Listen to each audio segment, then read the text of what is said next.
Apakah bisa selamat tanpa Tuhan Yesus? Menjelajahi jalan keselamatan. Judul kita kali ini. Untuk saudaraku semuanya, selamat datang di Pusat Rohani. Damai Tuhan kita Yesus Kristus memberkati, menyertai kita semuanya. Jika ya hendaklah kamu katakan ya, jika tidak hendaklah kamu katakan tidak. Apa yang lebih daripada itu berasal dari si jahat. Nah, untuk saudaraku semuanya, dimanapun kalian berada, semoga dalam keadaan sehat selalu. Amin. Oke, langsung saja masuk pada pokok pembahasan, yaitu apakah bisa selamat tanpa Tuhan Yesus? Di sini terkhusus orang-orang yang meninggalkan Tuhan Yesus, yang menolak Tuhan Yesus, yang menyangkal Tuhan Yesus, apakah mereka bisa selamat?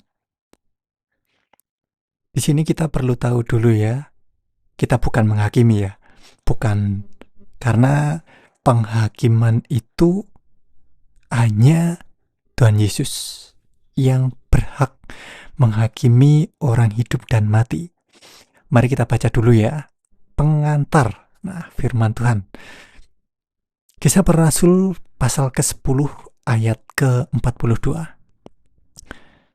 Dan ia telah menugaskan kami memberitakan kepada seluruh bangsa dan bersaksi bahwa dialah yang ditentukan Elohim menjadi hakim atas orang-orang hidup dan orang-orang mati. Jadi yang berhak menghakimi ya hanya Tuhan Yesus. Orang hidup, orang mati, hanya Tuhan Yesus yang berhak menghakimi. Jadi kita nggak berhak menghakimi, oh ini pasti neraka, oh ini pasti surga. Tetapi di sini kita hanya menjelajahi berdasarkan yang tertulis di dalam kitab suci. Nah, orang ini kira-kira atau pastinya akan gimana ketika dia menyangkal, ketika dia menolak Tuhan Yesus Kristus? Apakah dia bisa selamat atau enggak? Nah, poin yang pertama tentang anti-Kristus. 1 Yohanes 2 ayat ke-22. Siapakah pendusta itu? Bukankah dia yang menyangkal bahwa Yesus adalah Kristus? Dia itu adalah anti-Kristus, yaitu dia yang menyangkal baik Bapa maupun Anak. Yang menyangkal Yesus adalah Kristus. Jadi yang menyangkal Yesus adalah Kristus. Yang artinya yang menyangkal Yesus adalah Sang Penyelamat, Sang Juru Selamat. Jadi yang menyangkal Yesus adalah Sang Juru Selamat, penyelamat umat manusia. Dia adalah anti-Kristus. Jelas ya? Dia adalah anti-Kristus. Dan yang menyangkal Bapa maupun Anak, dia adalah anti-Kristus. Oh, kita menyembah Bapa. Tetapi dia menyangkal Sang Firman Bapa yang datang ke dunia ini. Anak tunggalnya, putra tunggalnya, firman-Nya yang datang ke dunia ini, yang disebut anakku, yaitu Yesus Kristus. Dia adalah anti-Kristus yang menolak putra tunggal Bapa, firman-Nya yang datang ke dunia ini, yaitu Yesus Kristus. Dia adalah anti-Kristus. Nah, ini poin yang pertama dulu tentang anti-Kristus. 2 Yohanes 1 ayat ke-7. Sebab banyak penyesat telah muncul dan pergi ke seluruh dunia yang tidak mengaku bahwa Yesus Kristus telah datang sebagai manusia. Itu adalah si penyesat dan anti-Kristus. Jadi tadi yang menyangkal baik Bapa ataupun Putra, Jadi mau percaya Bapa saja, tetapi menyangkal Putra, dia antikristus. Atau sebaliknya. Dan yang tidak percaya, tidak mengakui bahwa Yesus Kristus telah datang sebagai manusia. Yang aslinya bukan manusia, dia adalah antikristus juga. Dan ia adalah si penyesat. Mereka ini adalah antikristus. Jadi yang menyangkal bahwa Yesus Kristus telah datang sebagai manusia, yang aslinya bukan manusia. Dan yang menyangkal bahwa Yesus Kristus adalah Sang Mesias, Sang Penyelamat umat manusia, dia adalah antikristus. Yang menyangkal Bapa ataupun Sang Putra, Sang Firman-Nya yang datang ke dunia ini, dia adalah antikristus. Jadi si penyesat atau antikristus ini, apakah mungkin kemudian dia bisa selamat? Jelas-jelas dia si penyesat dan antikristus, menyangkal Bapa maupun Putra, tidak percaya bahwa Yesus adalah Sang Mesias, Sang Penyelamat umat manusia, jelas-jelas menolak, antikristus. Apakah kemudian bisa selamat? Nah, oke, lanjut. Poin selanjutnya. Nah, jadi teman-teman bisa berpikir. Nah, di sini kita belajar untuk berpikir gitu. Poin selanjutnya tentang menghujat Roh Kudus. Nah, kalau ini kita masuk ke poin yang lebih jelas lagi. Lebih jelas lagi tentang menghujat Roh Kudus. Matius 12 ayat ke-31. Sebab itu, aku berkata kepadamu, segala dosa dan hujat manusia akan diampuni. Tetapi hujat terhadap Roh Kudus tidak akan diampuni. Jadi ada dosa yang bisa diampuni dan ada dosa yang tidak bisa diampuni. Segala dosa dan hujat manusia akan diampuni, tetapi hujat terhadap Roh Kudus tidak akan diampuni. Dosa manusia bagaimanapun, hujatan manusia seperti apapun, masih bisa diampuni.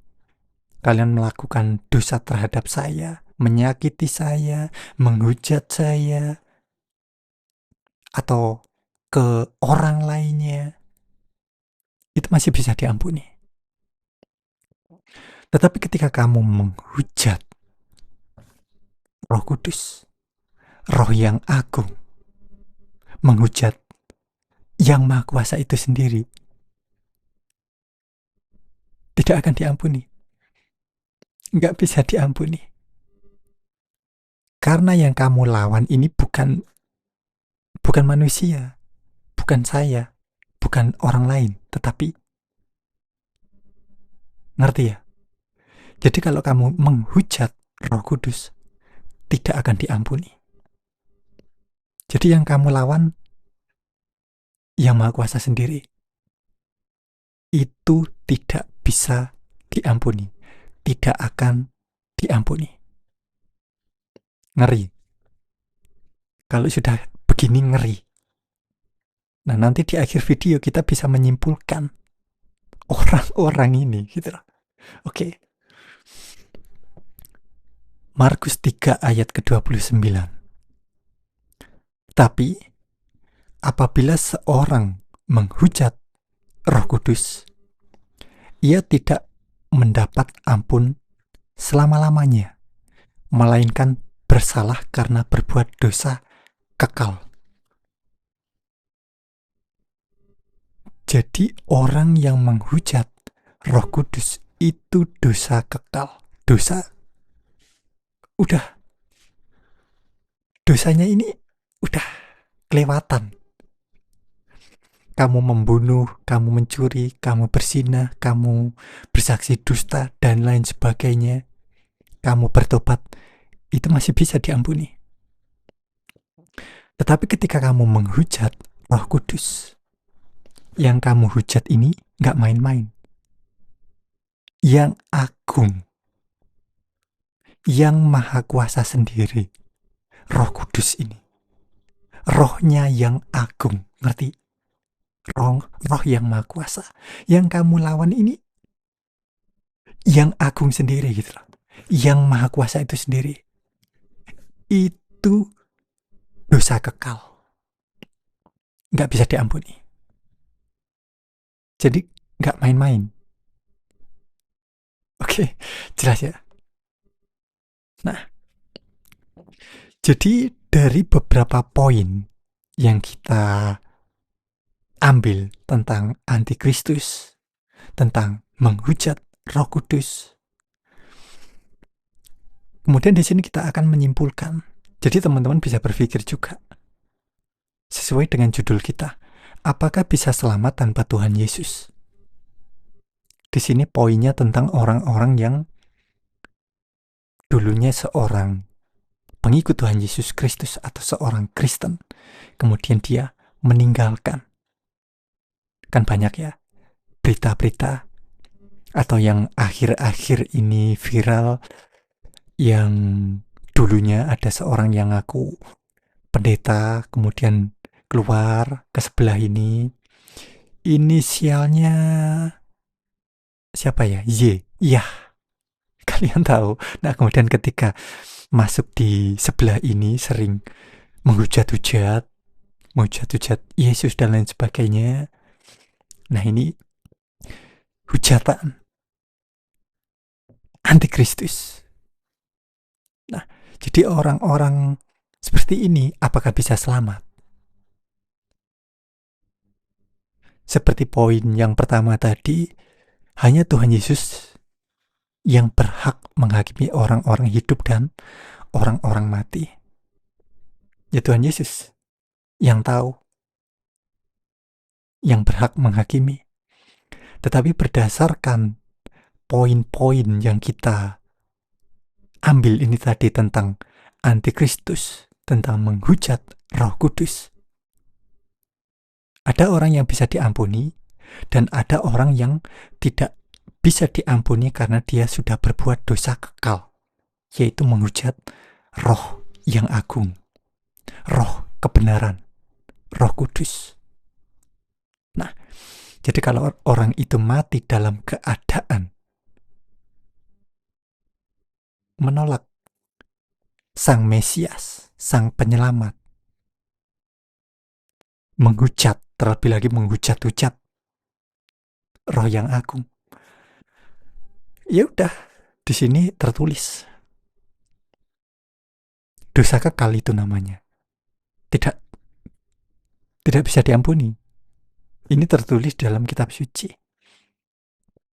Nah, jadi seperti itu teman-teman, saudaraku semuanya. Dan ini memang sudah tertulis jauh-jauh hari. Orang-orang seperti itu, nah mari kita baca dulu ya. Dari 1 Timotius 4 ayat ke-1.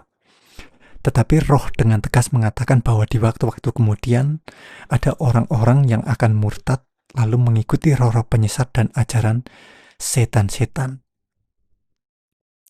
yang dulunya mengikuti roh kebenaran disertai dengan Roh Kudus, hidup damai, hidup tentram, ada sukacita. Tetapi ketika dia meninggalkan, menyangkal, kemudian ke sebelah, bisa dilihat kehidupannya jadi seperti apa. Sering kemudian menghujat-hujat kekristenan seperti itu, mengolok-olok Yesus. Karena apa? Karena mereka mengikuti roh-roh penyesat dan ajaran setan. Yang diikuti memang roh penyesat, yang diikuti memang setan. Jadi ya seperti itu kelakuannya gitu loh. Jadi begitu teman-teman, saudaraku semuanya bisa menyimpulkan sendiri. Kira-kira orang yang bagaimana yang masih bisa diselamatkan dan orang-orang yang pasti binasa. Terakhir, ini ayat kesukaan saya. Yohanes 11 ayat ke-25. Jawab Yesus. Jawab Tuhan Yesus kepada orang banyak. Akulah kebangkitan dan hidup. Barang siapa percaya kepadaku, ia akan hidup walaupun ia sudah mati. Tuhan Yesus adalah kebangkitan. Tuhan Yesus adalah kehidupan itu. Jadi yang percaya kepada Tuhan Yesus, ia akan hidup walaupun ia sudah mati. Oke? Nah, baik kawan, cukup sekian dulu video kita kali ini. Semoga teman-teman saudaraku semuanya terberkati. Untuk kawan-kawan saudaraku semuanya yang mungkin baru saja bergabung di Pusat Rohani, bisa dukung Pusat Rohani dengan cara tekan tombol subscribe-nya, bisa like, bisa komentar. Untuk yang sudah subscribe, like, komentar, mendukung Pusat Rohani, terima kasih banyak. Baik kawan, cukup sekian dulu video kita kali ini. Damai Tuhan kita Yesus Kristus memberkati, menyertai kita semuanya. Amin.